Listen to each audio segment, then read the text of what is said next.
Topic में आते हैं। जो 3 अंक के इंपॉर्टेंट प्रश्न हैं वैद्युत रसायन में, उनको हम देख लेते हैं। 12th केमिस्ट्री का है ये। लवण सेतु क्या है, इसके 2 कार्य लिखिए। ये अक्सर पूछे जाने वाला प्रश्न है। लवण सेतु या हम इसको साल्ट ब्रिज बोलते हैं। तो क्या है ये? KCl पोटेशियम क्लोराइड, यदि आपको सूत्र याद ना हो तो हिंदी में लिख देना, या पोटेशियम नाइट्रेट, या Na2SO4 सोडियम सल्फेट तथा अगर अगर विलयन की जेली से भरी हुई यू आकार की नली को लवण सेतु कहते हैं। तो एक जेली लेते हैं, जेली का मतलब गाढ़ा तरल है, उस तरल में इन चीज़ों को हम मिला देते हैं और यू आकार की नली में भर देते हैं, उसे ही हम क्या कहते हैं? लवण सेतु। तो सीधा सीधा है। इसमें से यदि तीनों याद ना हो तो कोई भी एक चीज़ भी लिख सकते हो। तो KCl या KNO3 या N2SO4 तथा अगर अगर विलयन की जेली से भरी हुई यू आकार की नली को लवण सेतु कहते हैं। तो ये लवण सेतु की परिभाषा हो गई। अब इसका कार्य क्या है, ये करती क्या है? इसके द्वारा 2 विलयनों के मध्य वैद्युत संपर्क होता है तथा विद्युत परिपथ पूर्ण होता है। तो जब हम 2 आधे आधे सेलों को इसके साथ जोड़ते हैं तो एक तो विद्युत परिपथ पूर्ण होता है और दूसरा विलयनों के मध्य वैद्युत संपर्क होता है, विद्युत का प्रवाह भी होता है। इसके कारण दोनों विलयन आपस में नहीं मिलते हैं। दोनों विलयन को हम आपस में मिलने से रोक लेते हैं इसकी सहायता से। दोनों विलयनों की विद्युत उदासीनता ये क्या होती है? बनी रहती है। तो इस तरह से लवण सेतु का कार्य होता है। अब इसके बाद यहाँ पर अगला प्रश्न है, मानक विद्युत वाहक बल तथा साम्य स्थिरांक के बीच संबंध को हमको दर्शाना है। तो चलिए, मानक मुक्त ऊर्जा परिवर्तन तथा साम्य स्थिरांक उसके अग्र और पश्च अभिक्रियाओं के वेग स्थिरांक के अनुपात होता है। इसे Kc से प्रदर्शित करते हैं। तो देखिए, सबसे पहले हम यहाँ पर समझें कि वेग स्थिरांक क्या है। तो यहाँ पर देखिए, वेग स्थिरांक को ऐसे लिख देते हैं। तो यहाँ पर ये जो है, ये C + D, ये उत्पाद वाला हिस्सा बाद ऊपर लिख देते हैं और जो अभिकारक है उसको हम ये लिख देते हैं। और इनकी सांद्रताओं का जो अनुपात होता है वो वेग स्थिरांक के बराबर होता है। अब चलिए, हमको इसकी सहायता से ये हमको संबंध निकालना है मानक इलेक्ट्रोड विभव में और यहाँ पर ये वेग स्थिरांक में, इन दोनों में संबंध निकालना है। तो चलिए इसको देख लेते हैं। इसमें क्या है? मानक मुक्त ऊर्जा की सहायता से हम किसी अभिक्रिया के लिए साम्य स्थिरांक की गणना कर सकते हैं। देखिए कैसे है यहाँ पर, ये ΔG0 माने मानक मुक्त ऊर्जा, इसका जो सूत्र होता है -RT ln Kc। तो यहाँ पर मैं थोड़ा सा लिखते भी जाऊँ तब आपको थोड़ा सा समझ में आएगा आसानी से। यहाँ पर देख लीजिए, जो ये निकला है ये वेग स्थिरांक का सूत्र होता है। इसके बाद यहाँ पर ये मानक मुक्त ऊर्जा का ये मान रख दिए ΔG, ये हो गया। इसके बाद यहाँ पर आप इसमें देख लेंगे बराबर कितना हो गया, ये बराबर -RT और ये ln है। ln का मतलब नेचुरल लॉग है और ये K है और उसके नीचे हमको क्या लिखना है? C। ये संबंध होता है मुक्त ऊर्जा का और साम्य स्थिरांक का। बस हम इसके साथ किसका बताना चाहते हैं? मानक विभव का संबंध बताना चाहते हैं। दूसरा, ये -ΔG का जो मान होता है, ये ΔG डिग्री बराबर ये होता है -NF और ये मानक विभव ये सेल का है। इस तरह से सूत्र होता है। तो ये सूत्रों को अब हम मिला देते हैं। ये और ये एक दूसरे के क्या होते हैं? बराबर। इनको हम बराबर कर दिए हैं। ये है मानक मुक्त ऊर्जा साम्य स्थिरांक वेग स्थिरांक के लिए, और ये मानक मुक्त ऊर्जा का जो संबंध है ये मानक विभव के साथ है। अब इन दोनों को हम बराबर कर दिए हैं। ये देखिए, इसको मैं इधर लिख दिया हूँ और इसको इधर लिख दिया हूँ। दोनों में माइनस माइनस लगा है तो दोनों का माइनस यहाँ से हटा दिए हैं। अब हमको ई सेल बचाना है, NF का मान इधर रख दिए हैं। अब यहाँ पर ln लिखा है, तो ये जो ln है नेचुरल लॉग है। जब हम इसको 10 के आधार में बदलते हैं तो 2.303 का गुणा कर देते हैं। तो इस तरह से हो जाएगा 2.303 RT तो लिखा ही था। ये ln को हम जो log लिखें इसलिए ये संख्या लिख दिए हैं। log 10 Kc हो गया, NF नीचे हो गया। इस तरह से ये जो संबंध निकला ये हुआ मानक विभव, ये हुआ साम्य स्थिरांक। तो ये मानक विभव और साम्य स्थिरांक के बीच का संबंध है, 2 लाइन का है। लेकिन इसके लिए जरूरी है कि आपको ये दोनों सूत्र आना चाहिए। दोनों सूत्र को बराबर कर देना है बस, और कुछ नहीं है इसमें। अब हम अगले प्रश्न में चलते हैं। प्रश्न है धात्विक चालन तथा विद्युत अपघटनी चालन में कोई 4 अंतर लिखिए। तो जो विद्युत अपघट्य के कारण चालन होता है और जो धात्विक चालन होता है उसमें क्या अंतर है। तो इसको धात्विक चालन को इलेक्ट्रॉनिक चालकत्व भी बोल सकते हैं और उसको हम विद्युत अपघटन या आयनिक चालकत्व भी बोल सकते हैं। तो देखिए आपको समझना है, यदि यहाँ पर धात्विक चालन आया तो इसको हम इलेक्ट्रॉनिक चालकत्व भी बोलते हैं। तो आपको समझना है, चाहे इलेक्ट्रॉनिक चालकत्व लिख दे या धात्विक चालकत्व लिख दे, एक ही चीज। और विद्युत अपघटनी चालन, इसको हम आयनिक चालकत्व भी बोलते हैं, आयनिक चालकत्व। तो आपको ध्यान देना है, दोनों चीज एक ही है। तो चलिए, धात्विक चालन में क्या होता है। धातु में विद्युत धारा का चालन इलेक्ट्रॉनों के प्रवाह के कारण होता है और यहाँ पर विद्युत अपघट्य में विलयन में विद्युत धारा का चालन आयनों के कारण होता है। तो आयनिक चालकत्व कहलाया, ये इलेक्ट्रॉनिक चालकत्व कहला गया। धात्विक चालन से चालक के रासायनिक गुण में कोई परिवर्तन नहीं होता है और उसमें वही चीज लिख देना है कि परिवर्तन हो जाता है। यहाँ पर देखिए, इस क्रिया में पदार्थ का स्थानांतरण नहीं होता है, इसका मतलब उस क्रिया में पदार्थ का स्थानांतरण होता है। ताप वृद्धि के साथ धात्विक चालकता का मान कम होता है, तो उसमें विद्युत अपघटन चालकता का मान क्या होता है, बढ़ता है। तो जो चीज हम इसमें लिखेंगे इसका उल्टा उसमें लिखते जाएंगे तो आप आराम से बन जाएगा। आपको 2 याद नहीं करना है।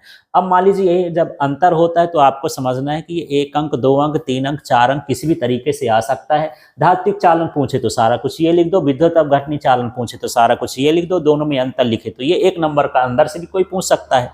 इस तरह से यहाँ पर हम दोनों में अंतर करेंगे। इसके बाद यहाँ पर कुछ प्रश्नों को मैं कर दिया हूँ ब्लैक, जो पिछली बार आ चुके हैं, ज़्यादा इंपॉर्टेंट नहीं है। तो यहाँ पर देखिए, अगला प्रश्न है, विशिष्ट चालकता क्या है, इसकी इकाई बताइए, मात्रक क्या होता है। तो किसी विद्युत अपघट्य के 1 घन सेंटीमीटर विलयन की चालकता को विशिष्ट चालकता कहते हैं। तो यहाँ पर इसका मतलब क्या है, 1 घन सेंटीमीटर का विलयन क्या होता है, तो उसको समझ लीजिए। यहाँ पर मान लीजिए हम एक बॉक्स बनाते हैं जो 1 सेंटीमीटर लंबा हो, 1 सेंटीमीटर चौड़ा हो, 1 सेंटीमीटर ऊंचा हो और इसके अंदर हम क्या भर देते हैं, विद्युत अपघट्य। तो ये 1 सेंटीमीटर क्यूब का हो गया। अब इसकी जो चालकता होगी विद्युत अपघट्य की, उसी को हम क्या बोलेंगे, विशिष्ट चालकता। तो सीधा सीधा है, 1 सेंटीमीटर क्यूब के विद्युत अपघट्य विलयन की चालकता को हम क्या बोलेंगे, विशिष्ट चालकता कहते हैं। इसे हम किससे प्रदर्शित करते हैं, कप्पा से प्रदर्शित करते हैं। और यह विशिष्ट प्रतिरोध का व्युत्क्रम होता है। विशिष्ट प्रतिरोध को हम रो से लिखते हैं। ये पी जैसे जो बनता है ये रो ही है, बस आपको पेन ऐसे करके नहीं बनाना है, पेन उठाना नहीं है, सिर्फ ऐसे बनाओ या ऐसे बनाओ तो ये क्या कहलाएगा, रो कहलाएगा।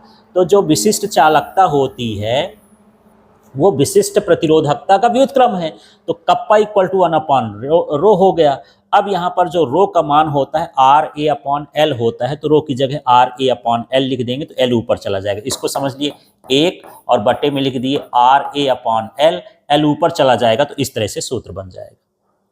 तो इस तरह से इसका मान है। यदि हम इसका मात्रक निकालना चाहते तो यहीं से निकाल लेंगे। देखिए L का मात्रक कितना हो गया, सेंटीमीटर, बटे में देख लीजिए R का मात्रक क्या हो गया, ओम, और इसके बाद A का मात्रा कितना हो गया, सेंटीमीटर स्क्वायर। ये कट गया। अब इन दोनों को बटे के ऊपर लिखना है तो ये ओम इनवर्स सेंटीमीटर इनवर्स हो जाएगा। यदि ओम ये शब्दों में लिखे तो संकेत भी लिख सकता है, ओम इनवर्स और सेंटीमीटर इनवर्स। इस तरह से यहाँ पर आपको ये करना है। अगला प्रश्न है, उसको देख लेते हैं। किसी विलयन की प्रतिरोधकता, या हम इसको विशिष्ट प्रतिरोध भी बोलते हैं, इससे क्या आशय है। तो किसी विलयन का प्रतिरोध उसमें डूबे हुए इलेक्ट्रोडों के बीच की दूरी के समानुपाती होता है और अनुप्रस्थ काट के क्षेत्रफल के व्युत्क्रमानुपाती होता है। तो इस शब्द को हम यहाँ पर लिख दिए हैं और इसी से यहाँ पर परिभाषा बनी हुई है। तो देख लेते हैं परिभाषा कैसे। ये क्या है, प्रतिरोध है। तो किसी विलयन का जो प्रतिरोध है तो इलेक्ट्रोडों के बीच की दूरी और उसके अनुप्रस्थ काट, इलेक्ट्रोडों के बीच की दूरी के समानुपाती और अनुप्रस्थ काट के क्षेत्रफल के क्या होता है, व्युत्क्रमानुपाती होता है। उसी का ये संकेत हो गया। जब हम ये समानुपाती का चिन्ह हटाएंगे तो एक नियतांक आएगा, वो रो हो गया। अब रो का यदि मुझे सूत्र निकालना है तो ए को इधर पक्षांतर कर दिया, एल को इधर पक्षांतर कर दिया, तो RA/L क्या हो गया, एल हो गया। इस रो को ही हम क्या कहते हैं, प्रतिरोधकता कहते हैं। अभी ये प्रतिरोधकता की परिभाषा नहीं हुई, आगे परिभाषा आएगी। इसमें हम क्या करेंगे, परिभाषा बताने के लिए, चलिए इसमें देखते हैं परिभाषा बताने के लिए हम क्या कर रहे हैं। यहाँ पर ए है, तो अनुप्रस्थ काट का क्षेत्रफल है, ये कितना मान लिए हैं 1 सेंटीमीटर। और यहाँ पर ये एल है, एल को भी हम कितना मान लिए हैं, यहाँ पर 1 सेंटीमीटर मान लिए हैं। तो जब मैं ए को भी 1 मान लिया, एल को भी 1 मान लिया, तो जो रो का मान है वो किसके बराबर हो गया, आर्क। बस यही चीज़ को हमको शब्दों में लिखना है।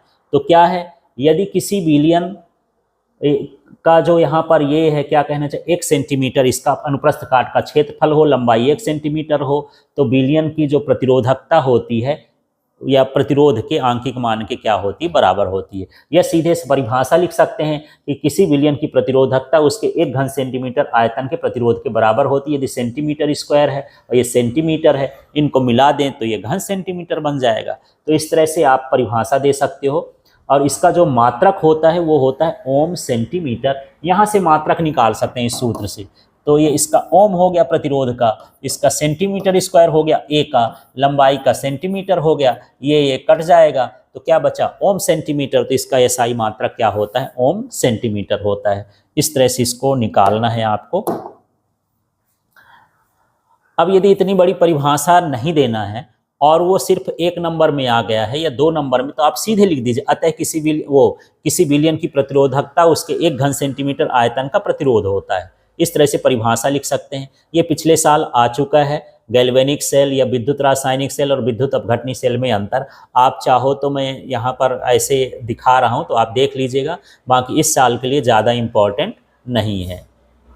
इसके बाद यहाँ पर देखिए, तुल्यांकी चालकता किसे कहते हैं। अब इसकी परिभाषा देखना है यार। तो देखिए तुल्यांकी चालकता क्या है, 1 ग्राम तुल्यांक विद्युत अपघट्य को VmL विलियन में विलय करने से उत्पन्न समस्त आयनों की चालकता को तुल्यांकी चालकता कहते हैं। तो हम एक ऐसा विलियन बनाएं जिसका आयतन VmL है और उसमें 1 ग्राम तुल्यांक जो है विद्युत अपघट्य को घोल दें, तो वो जितने आयन उससे उत्पन्न होंगे तो समस्त आयनों की चालकता को हम क्या कहेंगे, तुल्यांकी चालकता कहेंगे। तो परिभाषा देख लीजिए क्या है, तुल्यांकी चालकता 1 ग्राम तुल्यांक विद्युत अपघट्य को VmL विलियन में विलय करने पर समस्त आयनों की चालकता को तुल्यांकी चालकता कहते हैं।